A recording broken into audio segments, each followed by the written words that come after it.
సుమన్ టీవీలో మీ personal and business promotions కోసం కింది నెంబర్కి కాంటాక్ట్ చేయండి. అందరికీ నమస్కారం. ఈ పాత్రికేయ సోదరులతో సమావేశానికి వచ్చేసినటువంటి అందరూ పాత్రికేయ మిత్రులకి, ఇక్కడ వచ్చేసినటువంటి గౌరవ ఎంపీ వర్యులు, అదేవిధంగా గౌరవ ఎమ్మెల్యే వర్యులందరికీ కూడా నమస్కారాలు.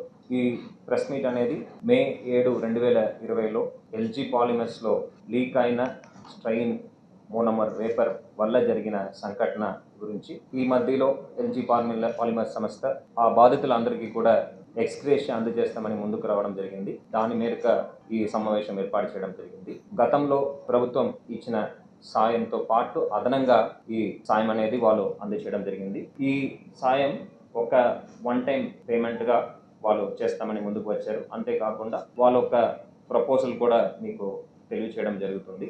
ప్రస్తుతం హైకోర్టులో, అదేవిధంగా నేషనల్ గ్రీన్ ట్రిబ్యునల్లో కేసెస్ నడుస్తున్నాయి.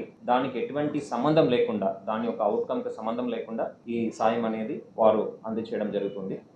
ఈ మధ్యలో గౌరవ ముఖ్యమంత్రి వర్యులు శ్రీ నారా చంద్రబాబు నాయుడు వారు ఒక చొరవతో ఈ ఎక్స్గ్రేషియా అనేది ఎల్జీ పాలిమర్ సంస్థ అనే ముందుకు రావడం జరిగింది. సో దాని గురించి ఆ సంస్థ ఒక corporate relations head mister Paul మిమ్మల్ని మీ ద్వారా ప్రజలకు అందరికీ కూడా వివరించడం జరుగుతుంది. I request Mr.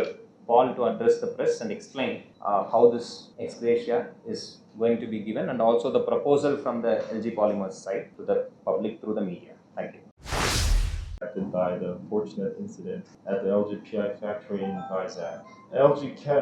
LG Polymers India is pledging a total of 1.2 billion rupees in relief efforts, which will be rolled out in 2 phases. Phase 1 will involve the immediate disbursement of 600 million rupees to provide urgent livelihood support to the families impacted by the incident. Phase 2 will focus on establishing a foundation dedicated to long-term measures to help the affected families, ensuring continued support beyond the immediate needs.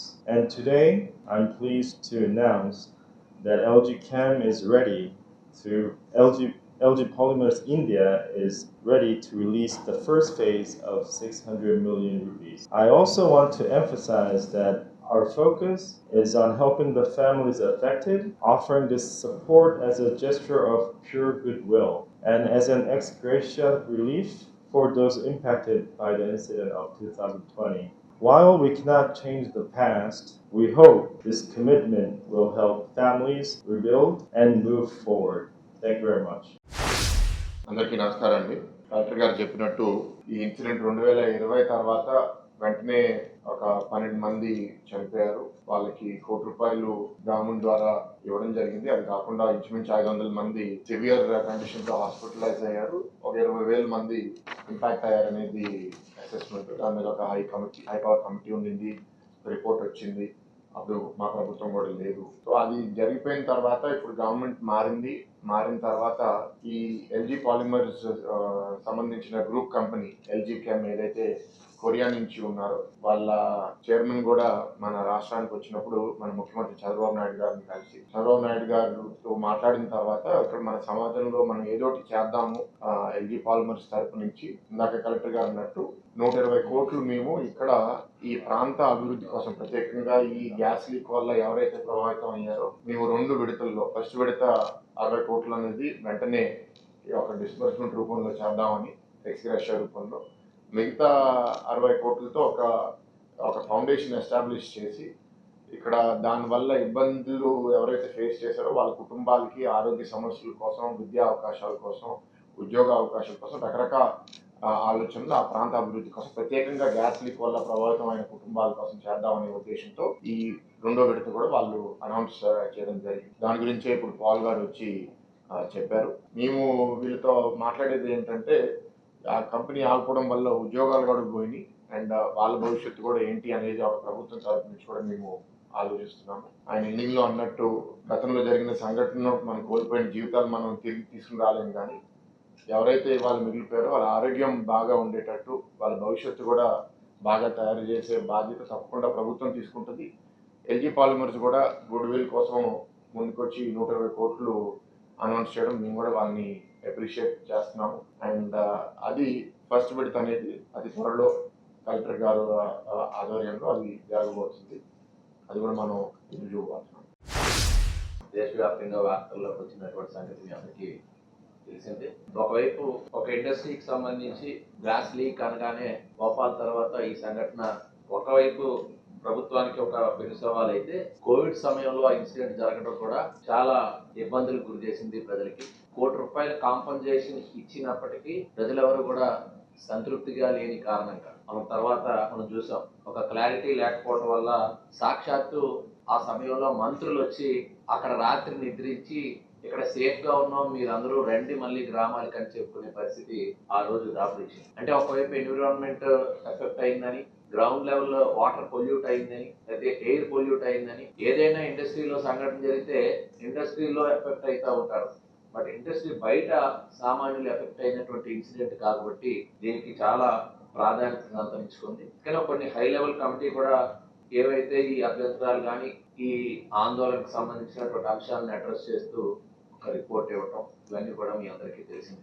ఈరోజు government change అయినట్టునే ఒక initiation Chandrababu Naidu గారిని Korean heads అందరూ కూడా వచ్చి కలిసిన తర్వాత ఎల్జీకి సంబంధించినటువంటి heads మొట్టమొదటి వ్యాఖ్య, మీరు ఆ ప్రాంతానికి ఇమీడియట్ గా ఏం రిలీఫ్ చేస్తారని చెప్పడం, వెంటనే వాళ్ళు ఇప్పుడే మా భర్త గారు చెప్పినట్టు 120 crores అనౌన్స్ చేయడమే, దాంతో ఈ రోజు నుంచి ఒక ఎక్స్గ్రేషన్ అని అక్కడ ఎఫెక్టెడ్ ఏరియాస్ కి ఇవ్వాలనేటువంటి ఆలోచన కలగటం స్వాగతిస్తుంది. ఎందుకంటే ఇది ఆలస్యమైన 2020లో ఇన్సిడెంట్ అయినా, ఎందుకంటే ఇప్పుడే ఎంప్లాయ్మెంట్ పోయింది, అక్కడ హెల్త్ ఇష్యూస్ ఇంకా రిజాల్వ్ కాకుండా సుదీర్ఘకాలంగా, అంటే ఒకసారి ఎఫెక్ట్ అయితే ఆ కంటిన్యూస్ గా వారికి అడ్రస్ చేయాల్సినటువంటి మేజర్ ఇష్యూ హెల్త్ కి సంబంధించి. సరే, గత ప్రభుత్వం హాస్పిటల్ కి సంబంధించి ఇతరత్ర అనేక హామీలు గుర్తించారు.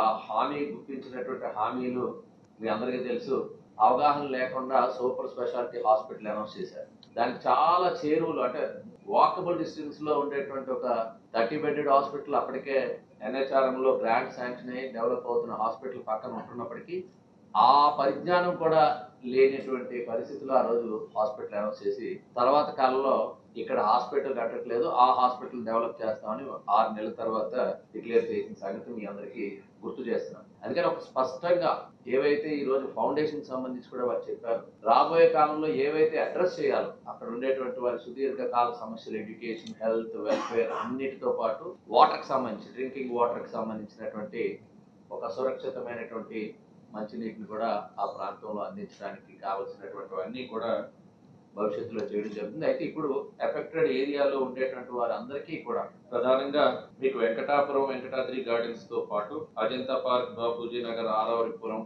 SCBC colony, Padmanabha Nagar, Janata colony, Meghadripeta colony, Kamparapalem, Padmanabha Nagar, Paidimamba colony, Nandamuri Nagar, అదేవిధంగా రజక్ కాలనీ, శ్రీనిబాబు నగర్, నాయుడు క్వార్టర్స్, శ్రీరామ్ నగర్, RRవిపురం, ఈ ప్రాంతాలన్నీ కూడా కాంపౌండ్ వాళ్ళకి ఒక పర్టికులర్ దూరాన్ని ఆ రోజు తీసుకొని దానికి ఎక్కువ ఎఫెక్ట్ అయినటువంటి ఏరియా ఈ ఏరియా. ఎందుకంటే అది సిటీలో దగ్గర అప్ టు NAD పెందుర్తి వరకు కూడా బయ ప్రాంతాలతో జనమందరూ కూడా ఆ స్మెల్ ని వెళ్ళటం అనేటువంటి జరిగింది.